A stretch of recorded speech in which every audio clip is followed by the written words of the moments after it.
Aloha, y'all. It is Sunday, ruled by and named after the sun. It is the first day of Taurus season. It is April the 20th, 420. And if you celebrate 420, congratulations. Smoke for me. I don't smoke anymore. I used to grow, but I don't smoke anymore. Or at least not right now. And if it's Easter, or not if it's Easter, it is Easter. So if you celebrate that, he has risen indeed. So, I'll show you all the cards I pulled before talking about the astrology, though the astrology is important to understand the whole shebang. So the cards I've got are the Seven of Swords, the Hierophant card, and today on the wild card is an angel. It is Akaya, or Achaya. I can't even pronounce it. I'll spell it later, but there's an angel involved. So the astrology is as follows. The sun, like I said, has entered Taurus, so 0 degrees Taurus. The moon is at 23 Capricorn, Mercury 3 degrees Aries, Venus 25 Pisces, Mars 0 Leo, Jupiter 19 Gemini, Saturn 26 Pisces, that's conjunct Venus.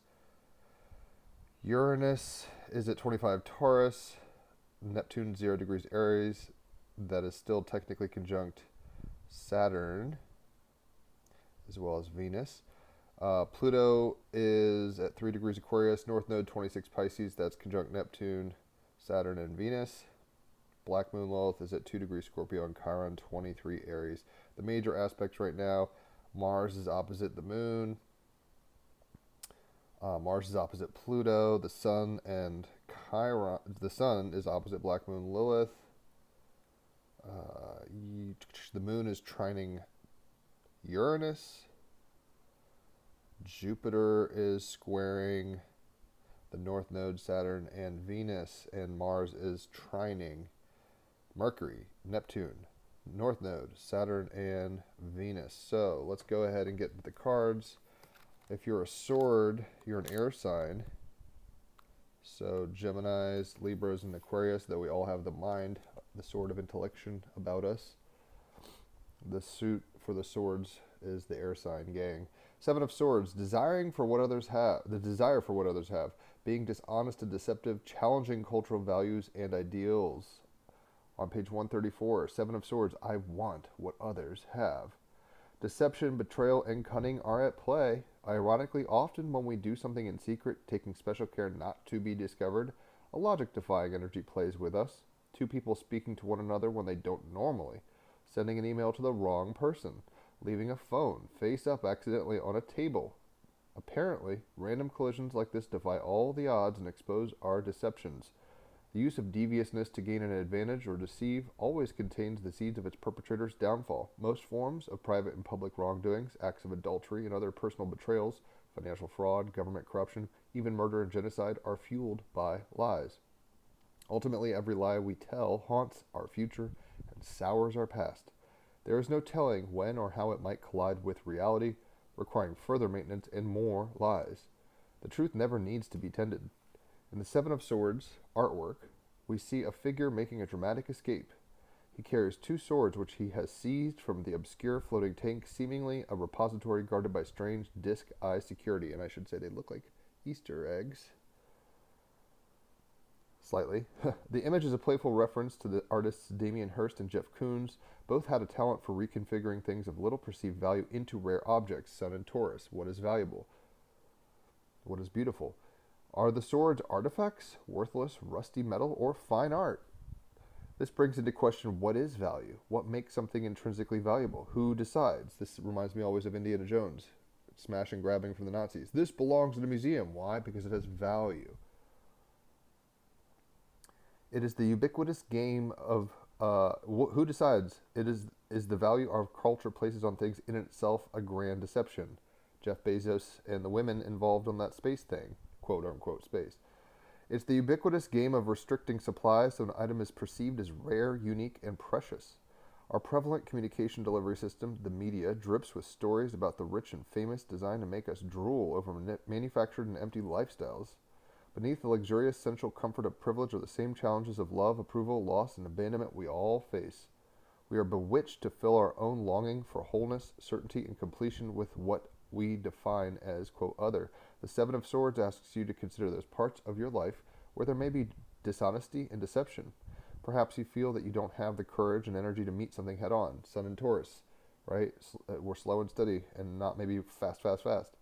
So instead, you prefer to delay or avoid for a time, but this too can become ingrained, a pattern which keeps you trapped instead of bringing liberation. Ask yourself where you are not being honest with others and ultimately with yourself. Moon in Capricorn's like, what's the true? Let's even if it stinks, let's be real here. There is an opportunity in this card to put things right and restore your integrity, wielding your sword to cut away your own lies and mistruths and challenging those in the relationships and culture around you. Pluto and Aquarius, Moon and Capricorn, trining Uranus and Taurus. Like, let's keep it real, right? And the clarifying card is the Hierophant. I've written music to all the major arcana. I'll put it in the comments. This one's like a classic rock, big organs thing, like Deep Purple or something like that. Anyway. And I called it On Loan from God, which is a Rush Limbaugh quote. And it's the first day of Taurus. This is a Taurus card. It's Easter, the Hierophant, right? Religion. So, the Hierophant on page 32. I am the teacher of universal law. This is the High Priest, the Hierophant, the exoteric religion. Esoteric is hidden. High Priestess. This is the showy, look what I found, I'll tell you what I know kind of thing. Caretaker of spiritual knowledge, teaching others what you know, awakening to a greater understanding of the world by paying attention to the details. Jupiter and Gemini, we're kind of looking at the details, right? So with the Sun in Taurus and Moon in Capricorn, we're like, what is valuable? I want what it is, and hopefully we're doing it in an upright and healthy way, trying to show others the truth that we know, right? And the last card, the wild card for today, this Sunday, is an angel. I do angels on Sundays because you get it. This is the Angel of Patience, number 7, Achaiah.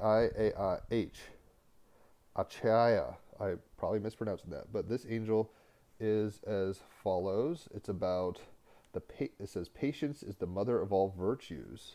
On here it says Psalm 103:8. The Lord is merciful and gracious, slow to anger, and plenteous in His mercy. Right. So this angel is about patience, discovering what the role of patience in the process of the creation of the universe, good use of a waiting period, propagator of light, aka knowledge, which is what the Hierophant is doing. And we're trying to bring light to all this deception, and whether it's from outside or within, where are we coveting? Where are we lying? Where are we covering our tracks? Where are we smash and grabbing? This reminds me of go on, take the money and run. It's like, does the money, is it real money? Is it monopoly money? Like, is it worth a lifetime in jail to rob the bank? Big Brother's watching. So try to find your truth, right, on this Sunday. And don't just take the truths of others, whether you celebrate or Easter or not. Like, understand Ishtar. What is this archetype that's going on? Whether you celebrate 420 or not. What is cannabis? Does it have value? Have I ever tried it? Should I try it? Should I stop smoking so much? Like, does it bring value to my life still? Right? We have to question these things. And I think the Angel of Patience is going to give us this Taurus season kind of slow grind, Moon in Capricorn, this kind of, hey, let's take a second and make sure all our T's are crossed and I's dotted. So hopefully you've enjoyed that. Leave a tip if you have. Holler for a reading. I love giving them. People love getting them. 5-star reviews, so you know it's top shelf shit. Check out the Team Rabbit Hole podcast. We're at 307 episodes deep. We've had all sorts of people, like the creator of this deck on, and Rupert Sheldrake, and all sorts of people. So check it out if you haven't. And if you have, gang gang. And yeah, enjoy your Sunday, celebrating it however you do. And I'll catch y'all on the flip side. Adios.